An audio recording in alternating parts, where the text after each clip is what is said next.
Hey everybody, welcome back to the Badgerland Birding Podcast, bringing you birding news and stories from the Badger State and beyond. Today we're with our friend Jeremiah Psiropoulos from Colorado Grouse Tours, and he also does other wildlife tours out there, but we refer to him as the Grouse guy. And we got to bird with him when we were out in Colorado. We got to see some really cool birds, so we're excited to be talking with him. How's it going, Jeremiah? Good, man. Good. I'm really glad to be here. Really enjoying that first video you put out from your Colorado trip. Yeah, did you see any grouse today? Today? Yeah. I just am under the assumption you see grouse every day. That's funny. I don't think I saw a grouse today. That's kind The of fact that you have to think disappointing. about it, though. Yeah, There's just so many, it's like, oh, was it today? Was it yesterday? it's true. I found a grouse egg yesterday, last night. It was a abandoned egg, but that's still a good find. Those are hard to find, and I'm kind of I'm buried in hummingbirds right now, so I'm really enjoying that. That doesn't sound like a problem. Oh, dude. So good. We had our first of season calliope show up. They're the last to Nice. show up of the four species we get, and my favorite. So um, we're going through, what did we do? 10 pounds of sugar, I think, in 4 days, maybe. I mean, it's ridiculous Wow. right now. So is it more than when we were there? Because when we Oh, were there, yeah. they were buzzing around pretty good. There was, six on a feeder at one time sometimes. Oh, yeah. I mean, we had 50 to 60 right now across four species. The broad-tailed and the black chin are two breeding species. And then after breeding season, we start to get dispersing rufus and then lastly calliope. So all four species, more than 50% broad-tailed. And then it sort of goes down from there between black chin, rufus, and calliope. But we're pretty blessed with hummingbirds, I have to admit. Especially, I'm hearing a lot of people around town saying they just didn't see as many this season. But I'm You're like, like, little do you know what I got going on my Well, property. you're like, that's because they're all in my place. Yeah. kind I've of. I taken feel a in all Well, the little, hummingbirds. some a little selfish. background information is that Jeremiah's family has a really cool ranch and they have a great hummingbird setup. So like when we were there, they were just flying all over the place and it was really fun to hang out with them. Yeah, our ranch is at about 7,000 feet in the foothills here, and it's just this beautiful transition zone that hosts so many species of bird and breeding birds. My mother-in-law over 50 years has observed about 140 species just on our ranch, and in the 10 years since I married Emily and moved up there, I have over 110, and we probably have 60 breeding species at least just on our little ranch. So we're pretty blessed. And of course, the highlight being the three species of grouse, at least for this conversation.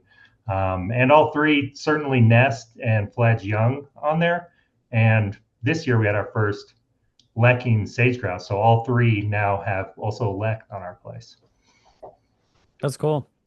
Yeah. One of my favorite things, I was editing a video. It was actually because there's a nesting says phoebes. There was a clip of like Ryan talking about it. And at the end of the clip, Jeremiah's dog Cricket just like runs through. It was hilarious. I love Cricket. Oh, I watched that Colorado Day One with me. I guess it's not your first one from Colorado, but your first one with me. And the Sharpies are flying away, and you hear the cranes going off. I thought it was Yeah. so funny. I was like, someone's gonna be Jeremiah like, loves cranes. well, and also it's like there's a disconnect. Like we're looking at these Sharpies going, and all you hear is the cranes going off. Yeah, that was the background of the audio where you were talking. So that's like it was just going on in the background while we were there. And we also saw like purple martins Yeah, shortly before or after that, which was also neat.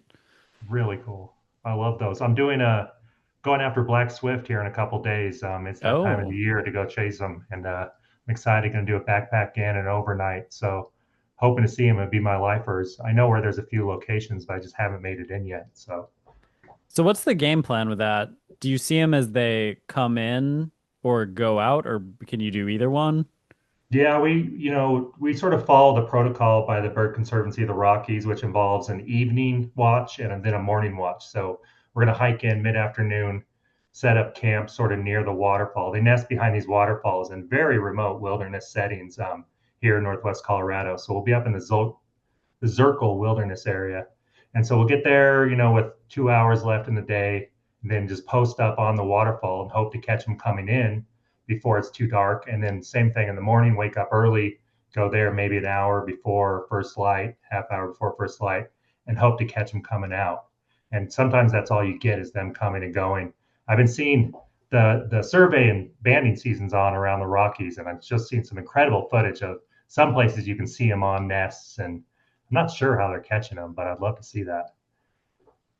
We Yeah, were it talking sounds. to one of our friends, and he said that there were places where they just spend the day, where the swifts are out, and you can see them during the day just kind of Really? doing their thing. He said there's places where you count them by basically just laying down near the entrance behind the waterfall and just counting them as they go above you. So Oh, they sound like a pretty enigmatic species that a lot of people say is tough to get. But we heard different things. Some people are like, oh, there's places you go and they're really easy, but then others were like, there's places you go and it's really challenging, and that's the best place to get them. So I don't really know what the truth is with the black That's swifts. sounds like you're in the danger zone if you're underneath looking up as they fly over you. That sounds like I it could don't get open your dicey. mouth. Yeah. yeah, I guess, there's some known sites, and so they're, the site fidelity, they're there, but some of them, I'm here, they're 10-mile hike in, and some guys, so, and then by the time you see them, it's after dark, or you have to, some people leave at 3 in the morning to go in to see them. So it can be intense. I imagine there's some more publicly accessible areas, but the ones in our neighborhood are not. And the forest near us, there hadn't been much monitoring in the last 20 years. So there's only the one known population and then one potential historical population. So this summer, some folks are going to be looking around, hopefully find some more. So next time you guys are out, maybe we can get you one closer to the road.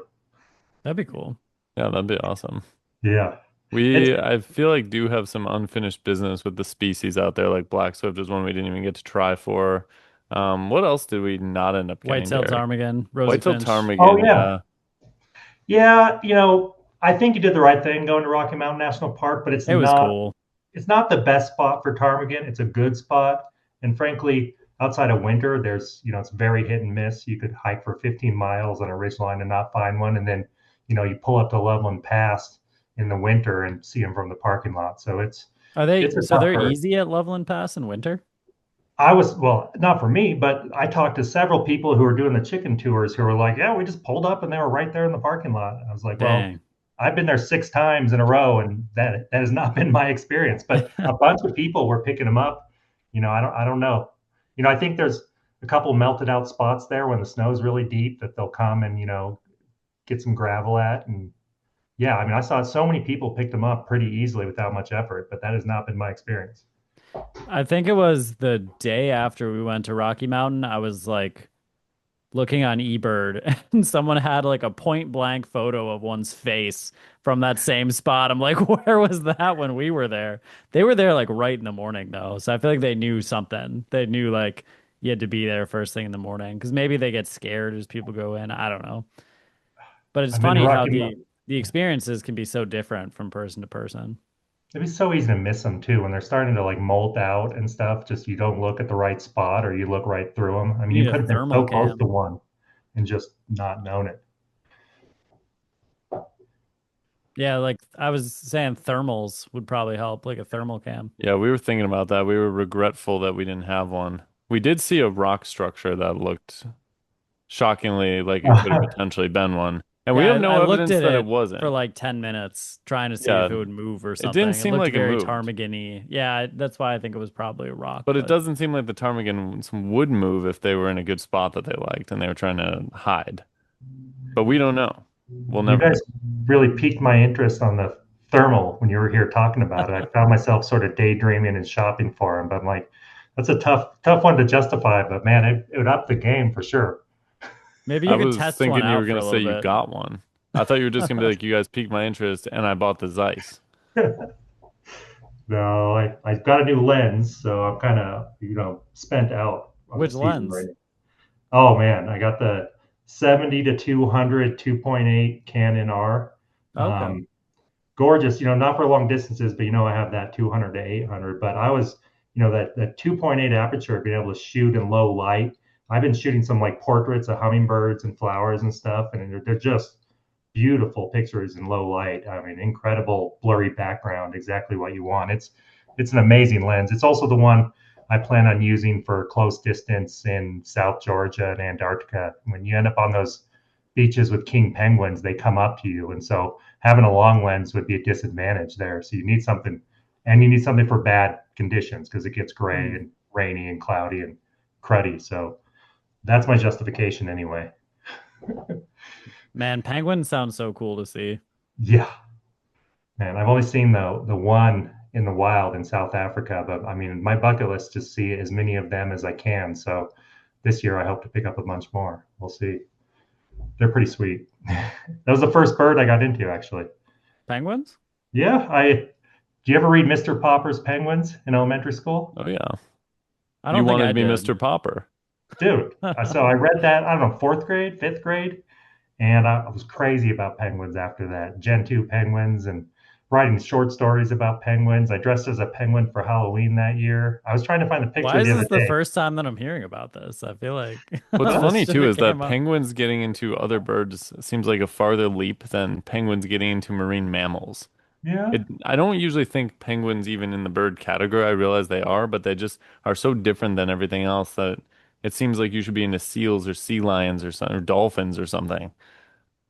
Yeah, I know what you mean. Like for a bird, they behave the least like the other birds, right? They Yeah. like fly underwater and stuff. So yeah, I don't know. I mean, it took me a while to come back around to like other birds. I was into fish for a while. So maybe the penguins to fish made Okay, the yeah, I most think it sense. went penguins to fish. Maybe the rest of the birds came separately. Maybe there's actually no connection. Yeah. Yeah. Well, I guess puffins are kind of close.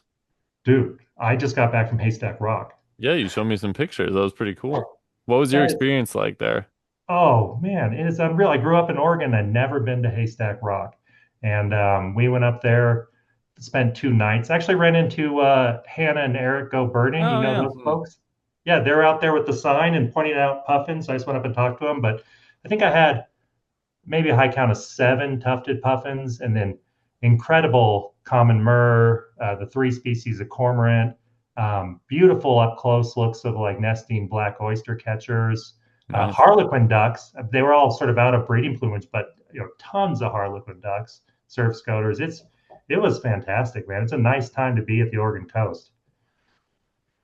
Yeah, Yeah. for sure.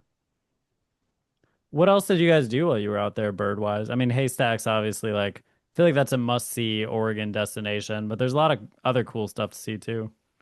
Yeah, I was down in the Roseburg area where I grew up, and we went Which up to is Crater. exactly like the area you live in now.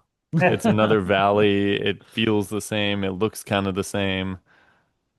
Yampa, Umpqua. I don't know. I don't see it, you guys. We went up to Crater Lake. I was kind of looking for some. I moved away so long ago before I was listing birds. I haven't had a chance to relist sooty grouse. Mm, I saw them growing up. I saw them a bunch, but you kind of hate kicking it off if you don't have that date and location. So we sort of went to Crater Lake, half looking for sooty grouse. Saw some nice birds up there, red-breasted sapsucker, that sort of thing. I looked for blackback woodpecker is what I was really going after, and we could not connect with it. I went to several places around Crater Lake where they were pretty reliable and just didn't happen. So Were the mhm. Clark's nutcrackers abundant up there? Nice. yeah, that's Yeah, a those are really nice fun. They're one. so fun. Oh, dude, they're so good. You hear them so far away. And the rim, I mean, Crater Lake, I know it's, obviously it's spectacular, but I can't, recommend it enough. It is otherworldly up there. It's really Yeah. like nothing else.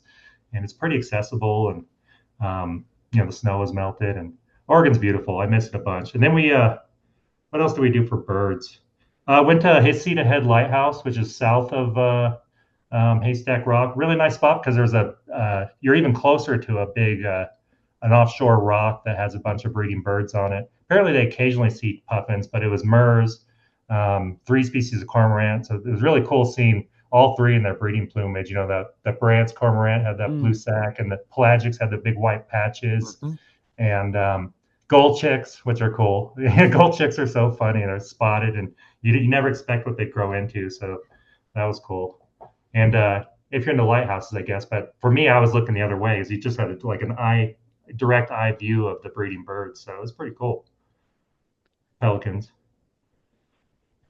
Yeah. Other than that, it wasn't like, and my parents' backyard actually. They live right in Roseburg, but they have like several wooded acres, and so it's lousy with turkeys. I mean, big long-beard toms coming in to drink out of the feeders, and nesting acorn woodpeckers, which when I was growing up, I didn't even realize how like special that was that we were just living amongst acorn woodpeckers, and so I watched them quite a bit. They're really, I don't know, they're pretty funny woodpeckers. They're really vocal and really kind of extra goofy, and so that was really nice too. I feel like that spot you were talking about with the breeding bird colony and the lighthouse, that's a great place if you're married to like a non-birder.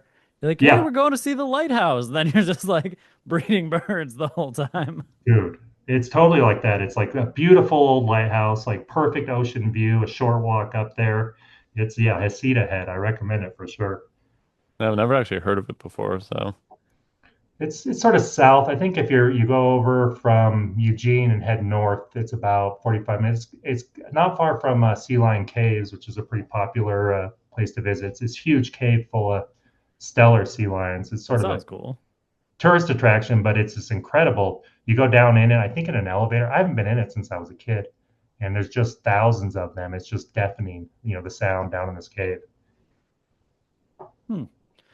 So, with the tours that you do out in Colorado, can you tell us a little bit about what stuff people can see? Of course, grouse is, a big one that people go out for.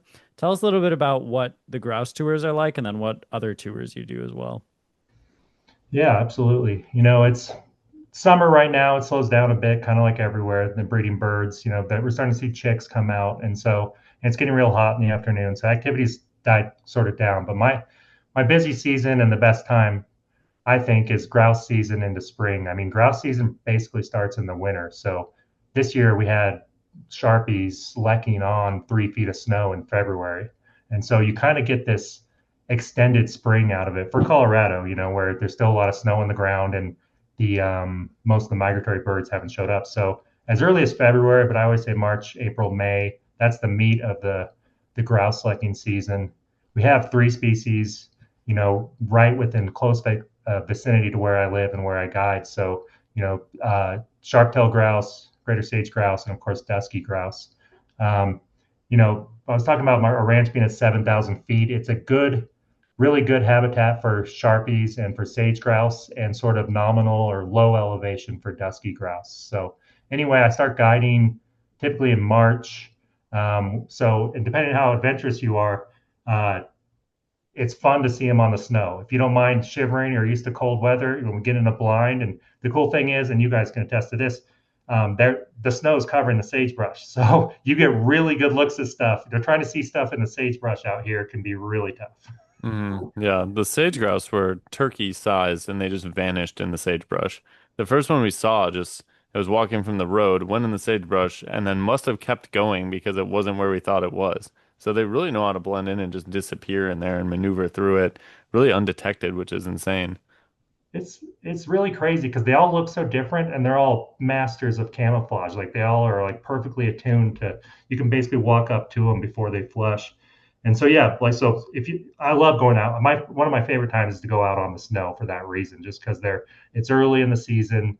Maybe the meadowlarks have showed up, maybe not, and then there's no obstruction. So I've got some great footage of them on top of the snow. But yeah, into April, snow starts to melt typically, and the sharpies come on pretty strong. The sage grouse start. We're sort of at the edge, nominal sage grouse habitat. We're in it, but we're transitioning into the mountains. So west of us, northwest Colorado, Little Snake area of BLM, and then east of us, North Park, sagebrush seed, just spectacular. It might as well be Wyoming. It's just the hot spots for sage grouse. So sage grouse is okay in my neighborhood, but it's not quite as consistent as sharpies. And then duskies they're tough. They're around. We're in good habitat. We're in really good nesting habitat, but they're not reliable. So you kind of have to run around a lot. But when you see them, it's awesome, and it's a totally different experience than the other two grouse because there's just a solo male there, right? And there may be a female off in the bush. There may not. I don't know. Half the time, I think they're displaying to nothing. I mean, they're you just find them in this little hole in the brush. Practice. Yeah, and they're booming and they're strutting, and you're like, are they doing that for me? Do they know there's a female? Are there any females? They're doing it for you, Jeremiah. I think they like showing off. I got some. Oh man, I had some. I took one group out that just got the best video and photos I'd ever seen, and I didn't have my camera that day. I try not to take too much pictures when I'm guiding people, but sometimes a dusky will jump up on a rock 6 feet in front of you and just go all out, and you're just standing there like they're the least spooky of the three. So hardest to find, but when you find them, you usually get good long looks, and you can spend a half hour, an hour with them just watching them, and they sort of go between booming and strutting to just pecking around and eating. The sage grouse are the spookiest of the three, so you have to go in really early before dark. you got to hide. If you flush them, they fly off and they're not coming back that day. So you're sort of a higher possibility of blowing your whole day. Sharpies are pretty good. If you flush them accidentally, they'll typically come right back and start going again, especially by the peak of the season. So it's not quite as high stakes. So it sort of goes that way, and with my tours, I usually start with a sharp tail, but I sort of give people the option, what's the grouse you most want to see? Because we can we can devote that first light, they're going out an hour before first light. If we devote it to one of those three species, I can pretty much get it for you. But after that, clock is ticking for the other two. And so I like to see all three, but by the time it's 9, 10 in the morning, it's dying down or they're done. So, many days we only get two species. We often will get three by the end of the day, but I kind of like to gauge where people at. And what I find about where I am, I really think the feature of what we have access to here is the Sharpies. The sage grouse are incredible. They're all incredible. But I have these really close-up views into the sagebrush where they make their little sort of courtship area where you can get up close and personal. And I set up a blind. We get in there early, and unobstructed views at lecking Sharpies up close is just, I think, one of the most unique and hardest of the three to really experience. Yeah, no, at least around by us in Minnesota, you used to be able to find them, and now they're kind of like almost gone from what Well, I I've think heard. there's still places in Minnesota you can find them. I think they're gone from Sac Zim for the Oh, most okay. part.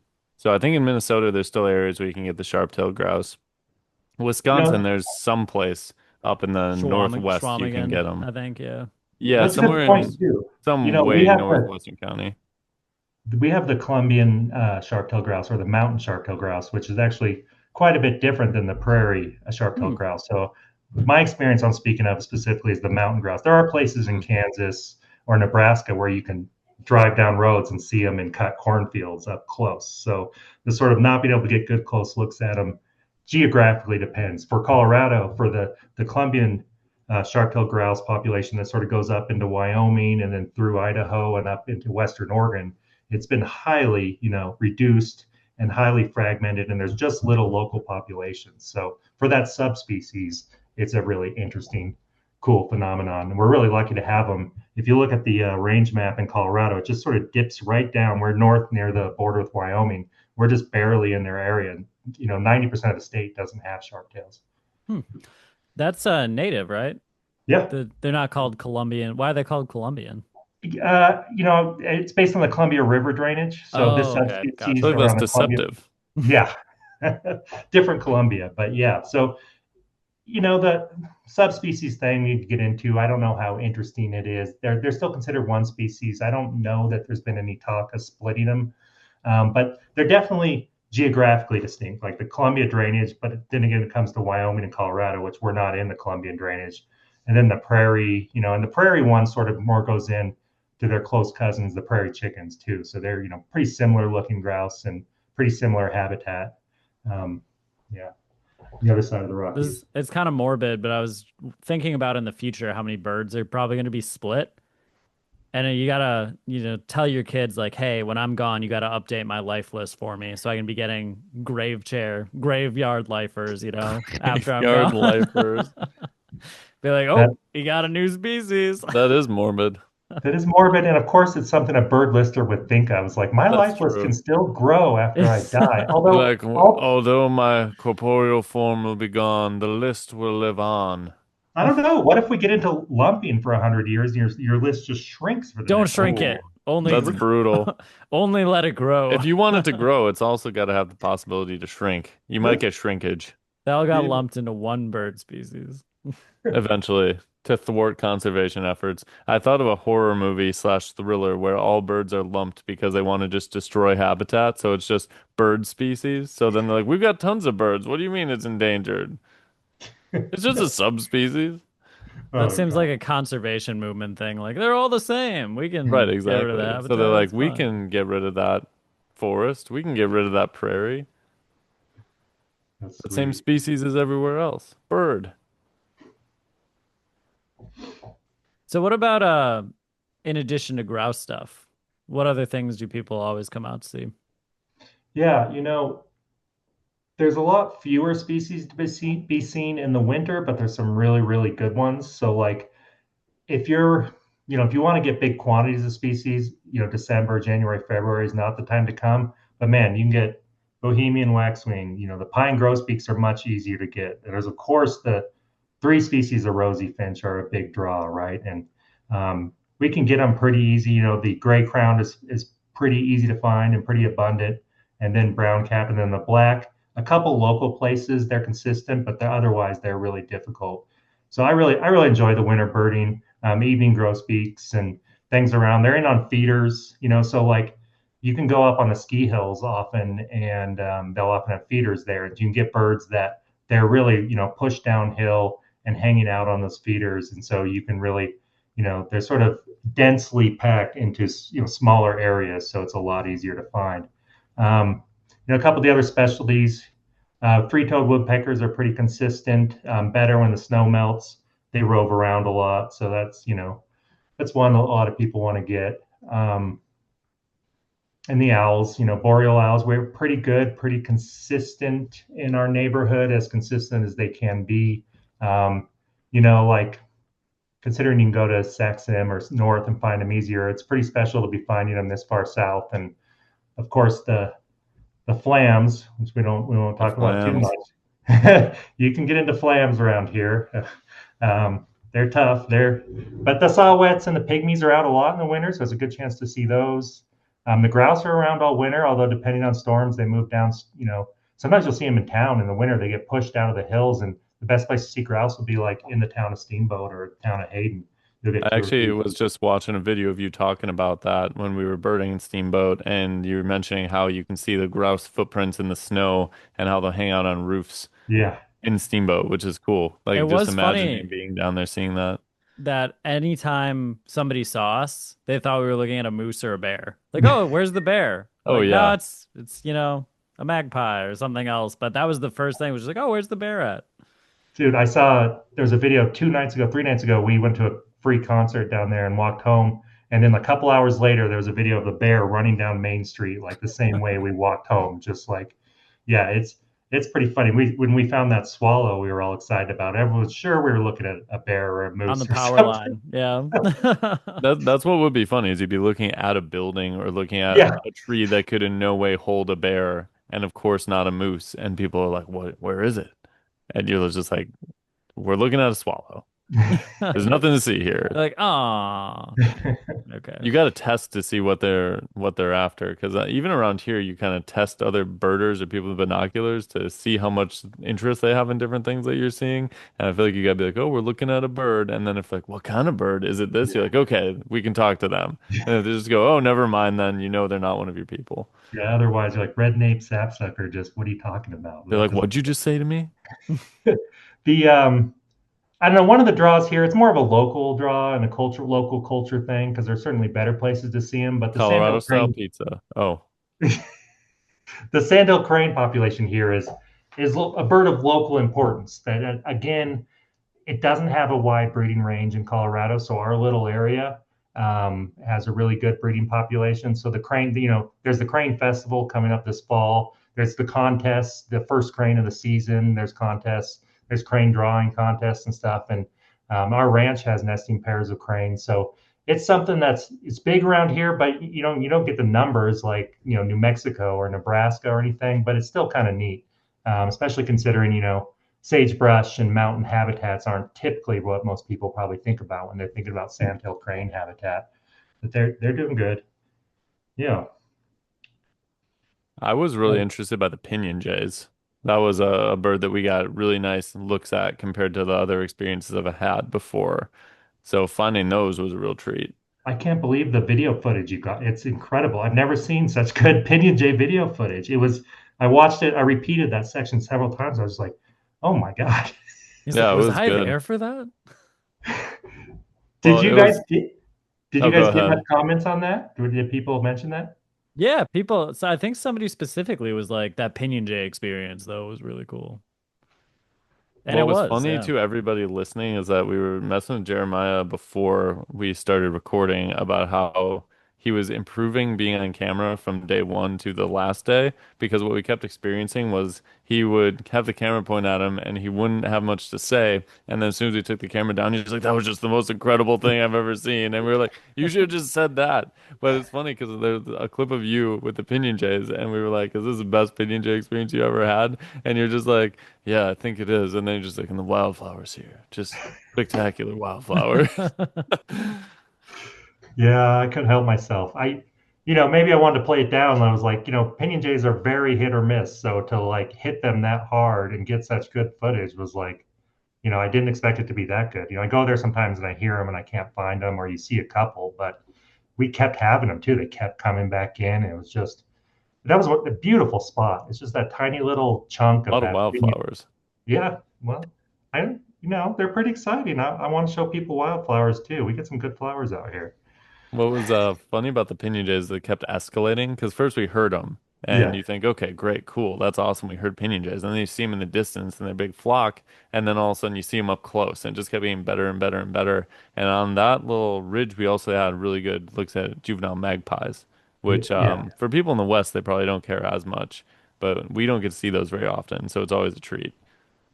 They have so much character too. The little ones, that gape was so big and they just kind of shorter and like goofier, and they were not, scared of us, which is nice. It's hard to get close to magpies. They're really usually so spooky and cautious. So I thought that was really neat.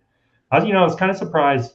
I thought I was going to see like 2 hours of brewer sparrow footage when the videos came out with all the stoke on brewer sparrows, but you barely gave it much attention. I think we were kind of hurt by the brewer sparrow because we thought we had a Cassin sparrow, which was Ryan's lifer. Turned out to just be a raggedy looking brewer sparrow. So This it was a kind of Pawnee soured this us on the happened. experience. Oh, okay. Well, the brewer sparrows, I've got probably better images and videos of them from day two. So there's probably going to be more, or at least a little bit more of What he's them. saying is just you wait. Just you wait. The brewer sparrow that you want will be there in the future. But day two is loaded with cool things because that was our dusky grouse experience as well, and fast-paced American dipper experience. And Yeah. Colorado pizza experience, Yeah, Colorado pizza experience. which may or I'm may not be a interested. thing. I'm interested to see how that dusky footage. It was pretty dark, but it was kind of neat to see it. Used to see him at dawn, Like hooting and I'm used to strutting. being able to see the colors on them to see it that dark. There's Were you gonna able have to to be a make little it editing. show up? Yeah, were you able to get it look good? I don't know yet. I haven't actually re-looked at it. It looks good on the back of the camera, and we can probably lighten it up more than it is. Yeah, we can Well, mess with the exposure a little bit on it. what about sound? I think if you could picked up any of that hooting or that, I that is think it really hard. did. We'll have to see though. No. Yeah. Yeah, that was sweet. That Did was a you good end night, up huh? seeing a sooty grouse out in Oregon? No. Yeah, we haven't seen one. We tried. Yeah, they're, up there, up the North Umpqua and up into the Cascades, they're typically not that hard to find. I mean, Hmm. I flushed them all the time when I wasn't trying to look for them, when I was younger and stuff. And we just, back when they were bluegrass. In my day, there was only one species of bluegrass. We called them bluegrass. So, Like Kentucky bluegrass? it What was that a lumping of? was a splitting of bluegrass into dusky and sooty. Oh, so it used to Dusky and Sooty used to be the same species. Yeah, how do you guys, this is a good birding question. How do you feel about a lifer you've known you've seen, but you don't know the year or the date or the place?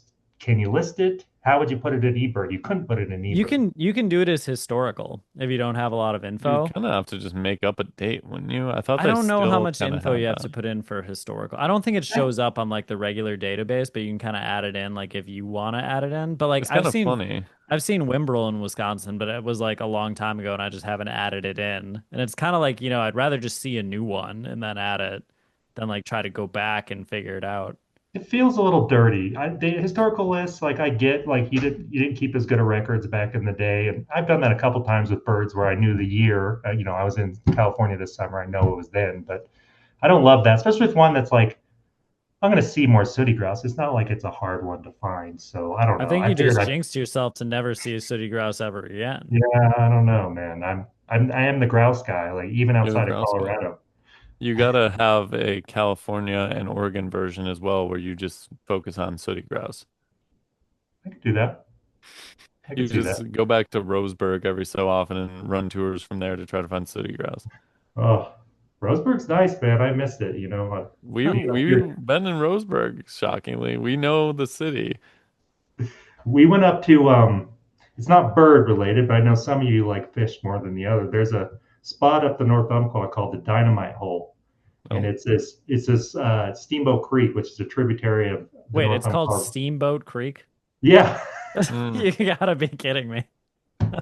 Look at him just realizing that he chose to live in the exact same place he grew up. It just happens to be a copy in Yeah, a different state. basically the area where Jeremiah lives in Colorado is like Roseburg from Oregon. It's like the same thing. So, It's nothing like Steamboat Springs, it's Steamboat Creek for right, a totally right. different reason. And on Steamboat Creek, there's a hole where the wild winter steelhead hold for up to 6 months before they Oh, spawn.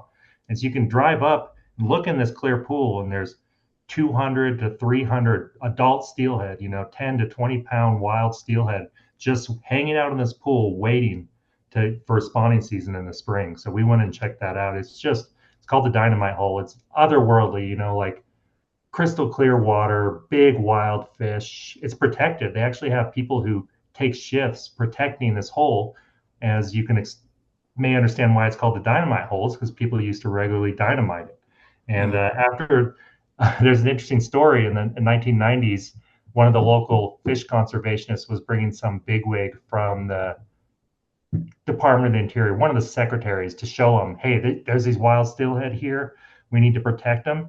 He pulls up with the Secretary of the Interior, whoever it was. There's a guy loading his truck with fish that he just dynamited. And so after that, they protected the hole and they got a full-time person to guard them during the season while they're waiting to Wow. breed. So they're now protected. they're like, "Hey, what's your job?" "I'm a trout protector, A full Yeah. guardian. time, a trout guardian." So was there Doesn't a pay person well. there on site when you were there who was just like, "Hey, what you guys doing? I'm He watching you." You got well, any so dynamite in your pocket? there's an airstream there. He was either asleep or he wasn't there when we went up. But one guy did it for like 18 years. He spent 6 months a year, didn't get paid anything, volunteered. He would just sit out there and Wow. take notes and paint and watch the fish and just wholly engross himself in like fish behavior. And it was really interesting guy. He has pages and pages and pages of notes on the internet. If anyone wants them, email to me. I'll give you the link. That sounds wild. I'm trying to find more info about it. It's really weird. I'm There's a assuming you good catch fish there. Oregon Public Broadcasting has a really good video they put on YouTube about Steelhead Guardian, or the guy who guards the Yeah, I steelhead. think It's a that's what beautiful I'm video. looking at right now. Did he wear a costume? No, but I'm told that like near the end of his career, he was also a fly fisherman, but he couldn't stand hooking fish, so he would cut the hooks off his fly. He would go out and fish them just to get the fish to take the fly, but he wouldn't be able to land them because he didn't want to hurt him. That's Huh. lore. I don't know if What that's an true. enigma. Yeah. Wouldn't that still be hurting them when they got hooked though? And then you're leaving the hook in the fish? No, Well, I think he's no. saying he would take the hook out, but the fly would still be there. Right. So it's like a Oh, fly okay. without a hook. So you just Yeah. wanted to trick them. So he's Yes. Like, like, I've been fishing gotcha. for 60 years, and people are like, oh, you ever caught anything? He's like, nah. No. I'm not in it Just in for he's the the ultimate sport. hipster. It's like I fish, but I'm not trying to catch them. I fish, but I don't fish. No. That's You use crazy. hooks, bro. Yeah, that place seems really cool. It's neat. I don't know how to top that. Yeah. I wanted to talk about Colorado style pizza. That's Okay. what I Okay. want to talk The about. floor is yours. So Yeah. there's a place in Steamboat that claims they have Colorado style pizza. It's called It's called Bojo's. Bojo's. But we're not sure if it's just them that created it as a gimmick or if it's actually like a Colorado thing. And several people said they never heard of it, but other people were like, "Oh, yeah, Bojo's, right?" Like they kind of knew what it was.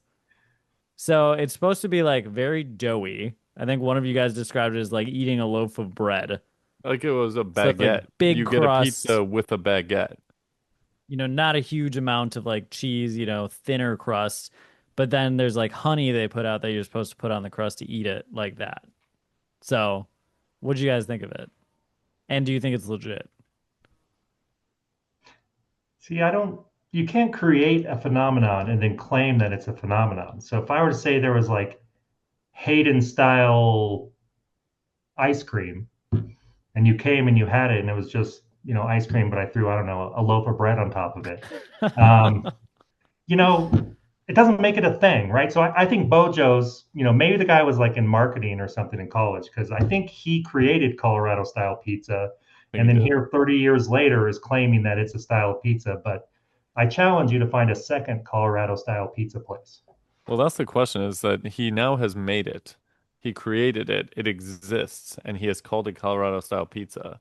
So does that mean it is now its own entity, though? Because somebody at first had to create Chicago style, New York Hmm. style, all the different styles, and other people must have adopted it. So, I mean, if you asked people about Colorado style pizza and they knew about it, they would always say, "Oh yeah, Bojo's." Colorado mountain pie. I forgot that that was what they also called it. No, that was the different one. Oh yeah, no, that's the same one. They The had a other one was the prairie pie prairie too. pizza. Yeah, so this is the mountain pie or the like the Colorado style one. So someone's asking basically the same thing. Someone else said downstairs at Eric's in Breckenridge is similar. Hmm. Huh. But this person said, I think it's the first time in years I've seen someone recommend Eric's unironically. I like how then the next person says he said it was similar. He didn't recommend you should go there. And then Oh, they said this is correct. wow. And then the conversation, escalates quickly. I'm See, trying to make sure there's no profanity in here. I think this proves my point that no one has heard of another Colorado style pizza except for a potential mimic that's terrible. Their pizza is at least good. Back to the Bojo's thing, they make a good pizza. It was expensive, I'm but not it was sure I'm good. willing to admit it's a thing. Well, it's in Steamboat. You can't, everything's expensive in Steamboat. You get the Steamboat tax on it, but It also yeah, smelled bad in Steamboat, Oh, it stunk. right, right. Yeah, which is Steamboat. interesting because it's supposed to be like a tourist place, but it also has like, what is it, sulfur? It has like a sulfur smell Yeah, or there's a something. lot of sulfur and hot springs in Steamboat, and the town is named after a spring called Steamboat Springs. And the reason it's called Steamboat is when the first sort of Westerners, miners, and such showed up, this spring would build up pressure. It's almost like a geyser, although it hasn't blown its top in like 25 years. But it made a sound that sounded like a steamboat horn. So they called it Steamboat. And then my understanding is they were building the railroad or something, and they changed the geology or they destroyed it. So it no longer makes the steamboat horn side or Hmm. foghorn or whatever it was. Jeez. Yeah. Back to Roseburg, Steamboat Creek is named Steamboat Creek for a different reason. It was as far up the river as a steamboat could make it, in the winter when the water was high. A steamboat would take goods and services up the creek. So, not named for the sound, but named for being able to bring a steamboat there. Hmm. Here's a random question. Did you produce your grouse shirts yet? No, I'm No. working on it. Dang. Yeah, I just had to bring in a graphic designer. That's outside of my skill set. I'm working on. I hope find us at the Rio Grande Birding Festival. Hopefully, you'll see some guys sporting some nice new grouse shirts. You're going? Um, You're going with yeah, a booth? I'm going. I'm still trying to lead trips, but I sort of got in the game late, and they sound pretty booked. So I'm kind of hoping at this point that somebody drops out. But I'm going to go anyway. I'm thinking about um, going into what is it, Margarita? What's the ranch? Santa Santa Margarita Ranch? Margarita. It's pretty I might cool. pay to go into that. It sounds pretty spectacular. Yeah, it can't possibly be as good as it was when we went there because they had bare-throated tiger heron. But I Right. think, to my knowledge, they still probably have the brown jay family there. And Maybe I the don't know if mottled they owl. still have, yeah, I don't know if they have the mottled owl. I know it was hanging around. Yeah, in the description it said, in the past we had these really reliably. So I don't know what else is there. If there's a family of brown jays, and I don't know. I think it sounds pretty neat. It's not that It's expensive pretty to get to cool. go in. We got Yeah. Muscovy duck when we were there. Right. What else do we get? Rose-throated Picard. It's pretty Right. cool. You'll get a Audubon's lot of Oriole. South Texas specialty birds too. It's a little drier there, so you can get like Pyrroloxia, black-throated sparrow, Oh, cool. that kind Do of you guys stuff. know what trips you're leading yet? I don't know if I don't think Ryan's going. You're not going, No, right? I think just Derek's going this year. I don't know what trips I'm leading though. They don't decide until later on. I think like the schedule came out, wasn't it something like the week before, a few Yeah, I weeks think before? so. So we'll see. Should be fun though. I feel like they They kind of try to put us on different trips every year. they did an announcement. The website was updated or refreshed today or yesterday, so there's a little more information now than there was recently. Might be worth checking. Yeah. But yeah, trying to figure out. I'm thinking about Space Coast too. Are either you going next year? I don't think so, but we'll see. Probably not. Biggest week, maybe. We are not 100% sure yet which of those we're doing. Yeah, we don't know yet, but Do you think well, Space Coast is worth it? it was cool. It Yeah, was it kind was of definitely rainy. fun. Yeah, when we were there, the weather was terrible for what you'd Yeah. expect. Really cold for Florida. It was the week that they got snow, I think, in northern Florida. But yeah, Yeah. we have like the whole festival video to release at some point, which was really cool. And we got to go like gulling and we saw the black-headed gull and Yeah. yeah, it was pretty cool. If you If could you do got in with guiding with all the major festivals, you could probably, take a few weeks and get paid that way. And kind of, if you had a booth or just connected with people, you could help yourself as well that way. but that Cape Canaveral area where Space Coast is really neat. And then of course further south in Florida is really cool too. So Yeah, like we doing went down to that Miami area. and then taking some time to go down further south, even though like driving Miami is a huge pain because it's so crowded. But like if you wanted to go down and like do the Keys and stuff, you could do that too. But So I'm thinking about there's it. a lot to see. I have family in Tampa, so I've birded around there quite a bit, which is pretty good for birding and up the coast there, Holiday and Tarpon Springs and stuff. But I haven't really gone to the rest of the state, so I was thinking it might be an excuse. You mentioned a little goal. I have a Hmm. goal related question for you guys. I noticed you just Sure. put out a goal video, and the SC goal seemed to be in the title. That is true. Yeah. Tell me more. Tell me Are you what are you raging about it? I'm curious. I would have thought you two would be anti the word seagull, but I haven't seen it yet, so maybe you explain in the video. Yeah, What's the we talk about it in pretty early on in the video, but the idea is that when you're looking at a large audience of people on YouTube, most of them are going to relate more to seagull than gull. So, having it in the title is mostly for people to just be like, oh, a seagull. If you say gull, 90% of the population, they're going to be like, what's that? So it's mostly to like appeal to a broader audience, but in the first part, it talks about how most people refer to them as seagulls, but like there's actually a bunch of different ones, and we're gonna find a really cool one. And then I put a okay. little pinned comment being like, people say there's no such thing as a seagull, but I immediately was like, oh, it's rage bait in the title. So like we kind of knew it was gonna happen. But I mean, when you're trying to appeal to non-birders and bring them into the fold, you got to be a little more inclusive with your language. So, and I would think birders would understand that, but I don't think some of them do. I was kind of I hoping that people would start debating if it was seagull or if it was okay to say seagull. I feel like the seagull thing, and then calling Canada geese Canadian geese are the two mhm. things that will ruffle people's feathers the most. How is that a thing? I figured I know you guys try to reach a broader audience, so like gatekeeping gull and seagull doesn't serve much of a purpose, and it's only a thing that like hardcore bird listers are really going to get up in their hackle. So I figured it I don't was even that. know if it's hardcore. It's just people that are like that personality type, They're like, it can't be anything else. It has to be a gull. Like it's a certain type of person. What does Amar say about it? He's I pretty don't chill remember. about it, I Yeah, I think think, if I he remember. just He's said, like, nah, it's fine. yeah, as long as you care about it, even a That's a little, good point. that's fine. I think until we started birding, we always called them seagulls Oh because yeah. that's just the colloquial expression for it. I mean, you can even go as far as, shorebirds, people call the little ones peeps. They're not peeps. Like that's the thing we made up to call them. We can just make up calling gulls seagulls and it doesn't really matter. It's true. I mean, common names are that for a reason. There's lots of common names. There's only one genus and species. So if you're really concerned about it, you could be like Laris, whatever. But yeah, no, I don't know. I thought you might Yellowverensis. start a conversation in your Hey, with a couple of Jeremiah, people with that. let's Yeah. start a conversation right now. Let's do it exactly as we intend.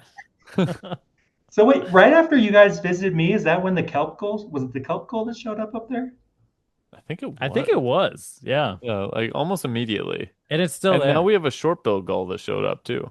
That's a ridiculous bird to be up there, isn't Oh it? yeah. Yeah, people So, came from really far away. so in the state right now, we're trying to plan when we can go see the short-billed gull. But right now, there's a kelp gull in the state. There's three little gulls.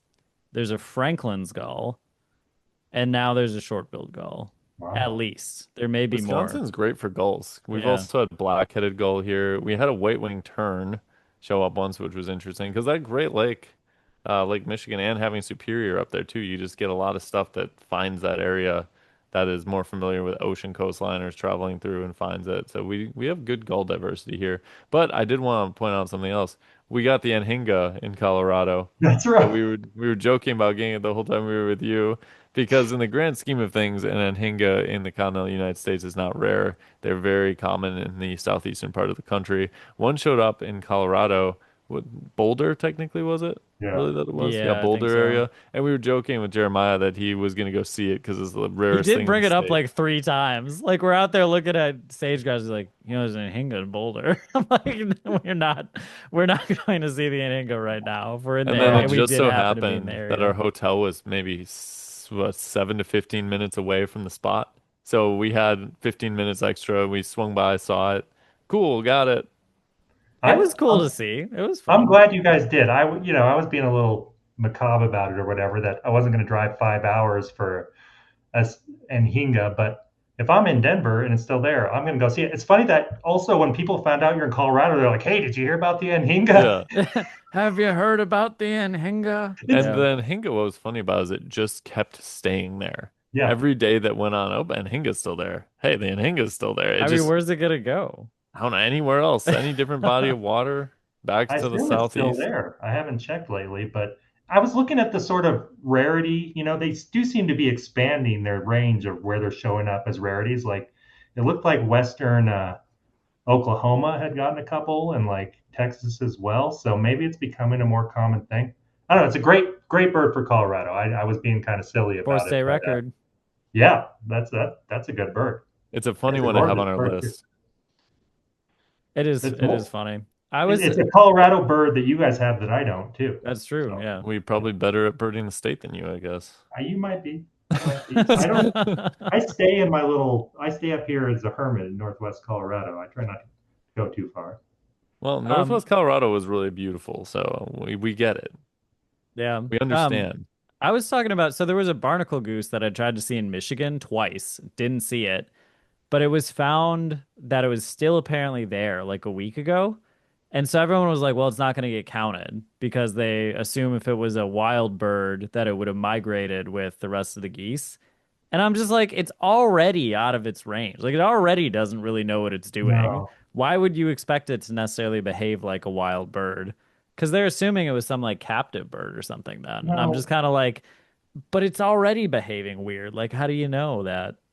You I would know? have to disagree with that theory. That's insane. One, who has captive barnacle geese? Maybe somebody, but like Ryan all the way does. out in the what? I He was said Ryan joking. does. Two. My award-winning Well, barnacle not goose anymore. blog. It escaped and went to Michigan. The point you make is fair though, that like these massive vagrants that have no business being there, there's probably something wrong with them, right? Something went wrong. They flew the wrong direction. They're sick. They're brain. Maybe they ate some lead paint. I don't know, but I don't know. I would count it on my own list if I saw it. I mean, unless it looked obviously like a barn bird, but yeah, Yeah, it's interesting, who's to say why some of these species do what they do? What's yeah, funny too is that it changes how meaningful it is so much. yeah. Because if they decide not to count it, then it feels like there's no point in going to see it. But if they say, yeah, it's wild, we're going to count it, then there's a lot of point to go see it. So it's funny how the context changes. Yeah, well, my thinking and like other people in the Discord were like, "Oh, that saves me a trip." It's like I was gonna see it, but now I'm not, There's I no just lived in because of reason, that. there's I was nothing that in makes you San feel like you need to Diego. go get it because you went twice already. I mean, I still kind of want to, but like that's a long drive to Michigan and That's back. kind of Like, yeah, You probably go 0 for 3 anyway. I don't. Yeah, yeah. and when I lived in San Diego, there was a lot of birds that people, if they missed them or if they didn't like them, they would say, "Oh, they're ship assists. Oh, they're escapees." Like if that person went and saw them, they'd be like, "Oh yeah, first record, crazy vagrant." But if they missed it, oh, that was total ship assist bird. It didn't even count. So like, there's a little bit of that going on too, right? Like, yeah, I don't know. It is funny because like in the grand scheme of things, like birding's somewhat competitive, but it's not like you make more money by seeing a greater number of birds or anything, or you get a bonus based on how many lifers you get per year or something. Maybe in a different world. Yeah. Right, would you support a millionaire sponsor doing a like birding competition where you got money based on how many birds you saw? As in somebody's just donating money if you go see birds. Yeah. Sure, why not? Yeah, but it's not about numbers. It should be based on the amount of enjoyment you got from seeing the birds, which you can't Okay, they quantify. give you $1 for every time you're happy looking at a bird. $1 for every smile.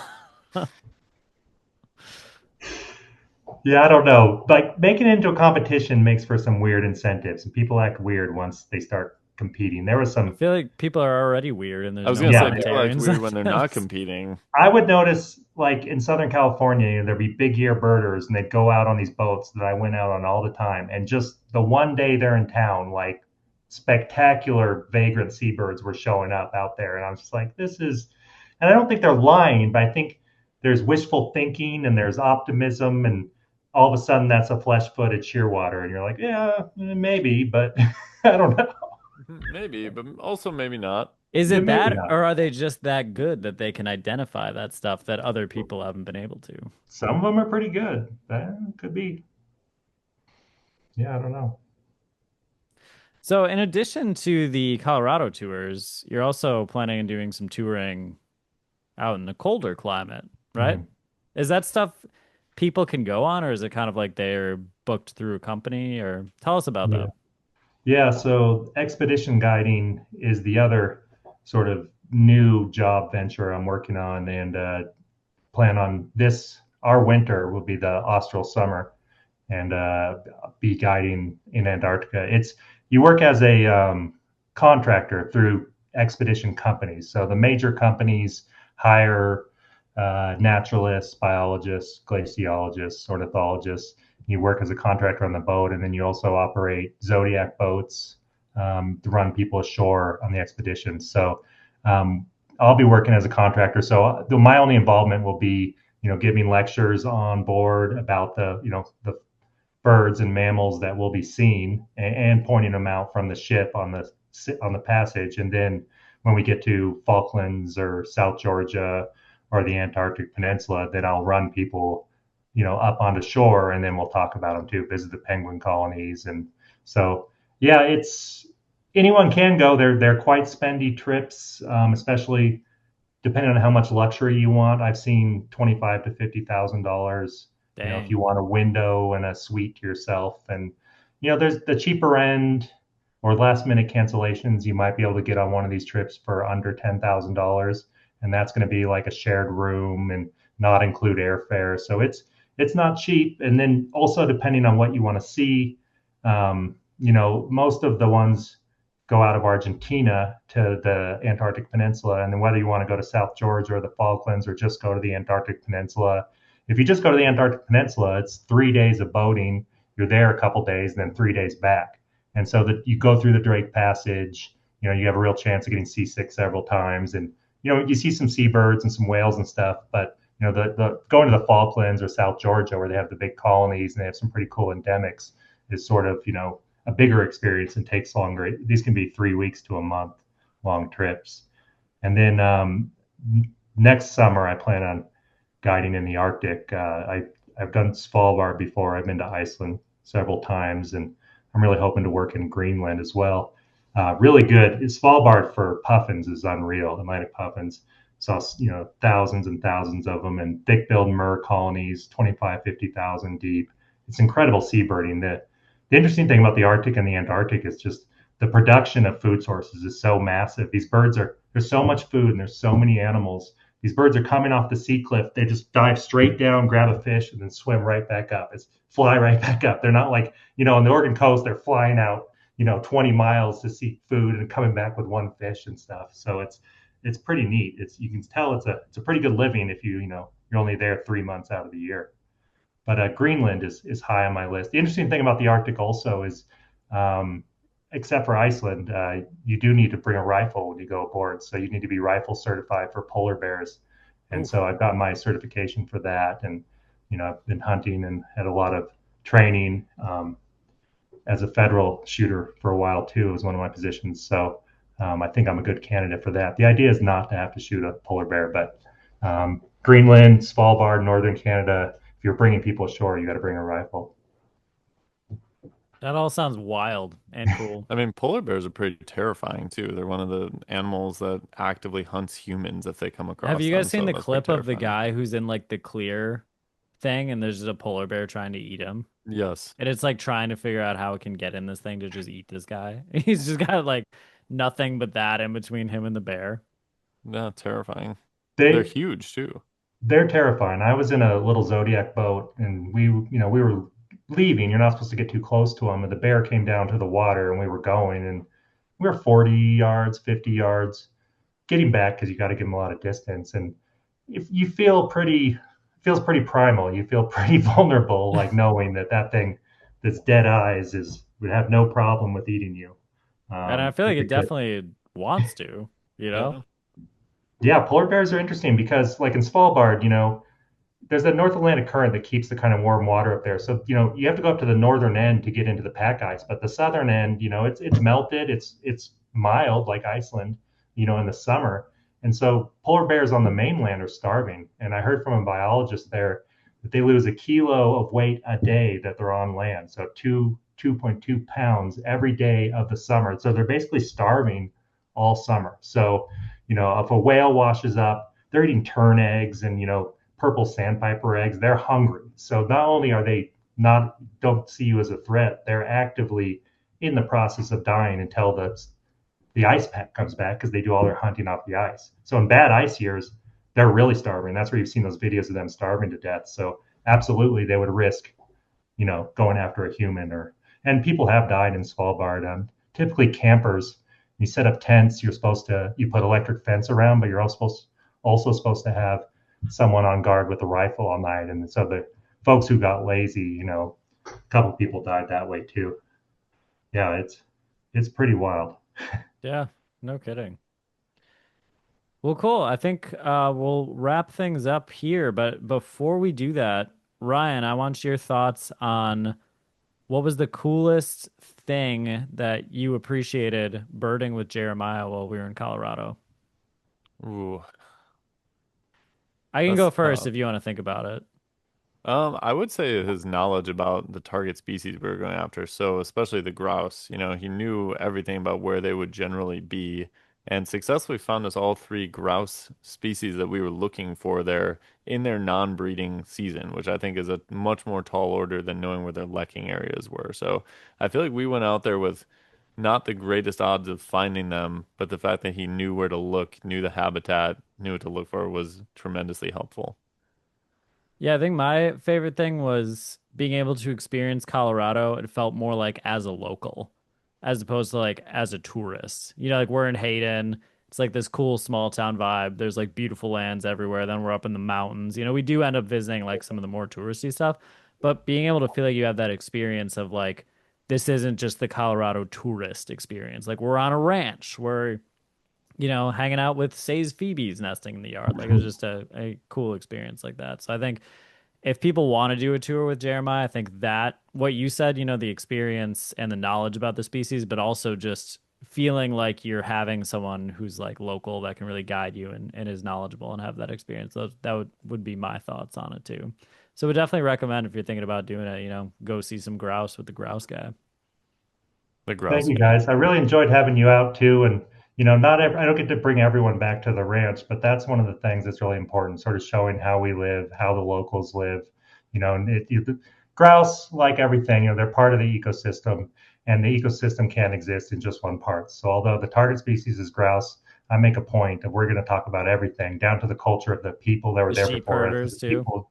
the sheep That was herders, the interesting. people Yeah. that are there. Yeah, it's very fascinating. And I married my wife 10 years ago, moved out here 5 years ago. So it's still somewhat new and fascinating to me. So I love the excitement I had for it. I love sharing with folks like you and with my guests.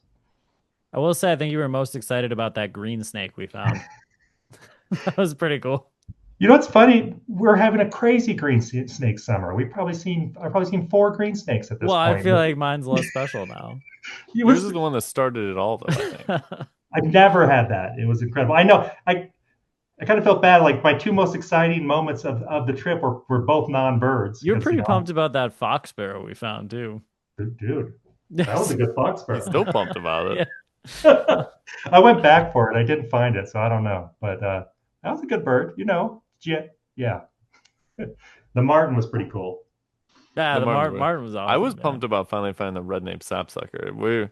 Everybody, you're gonna see so many more Colorado videos, by the way. But red-naped sapsucker was a bird that we were chasing most of the week, and then we ended up getting it. But it was a spectacular way in which we got it. And I'm not gonna spoil that much, but Yeah, it was Yeah, very cool. cool stuff. that was really good. Actually, that was really special. I'm glad. I look forward to everyone seeing that. We call it a last-minute lifer when it looks like you're not gonna find it, and then you do, and that was Derek's last-minute lifer. Well, it was. I mean, it was your probably your last bird of this trip of this Hayden area trip, right? I Hmm. mean, Yeah. cool. Thank you guys. Yeah. Well, thanks so much for taking the time to talk with us, Jeremiah. Where can people get in touch with you if they want to do a tour? Yeah, find me at coloradogroustours.com. I'm also on Instagram and Facebook. And if you're going to be in the Northwest Colorado area and you don't have time or the money to book me, hit me up anyway. Tell me what you're looking for. I'll give you some info on where you can find some stuff. There's plenty of publicly accessible birds around here. And I'm more than happy to share them with you. Cool. Thanks, Jeremiah, and thanks to everybody for watching and listening to this episode of the Badgerland Birding Podcast.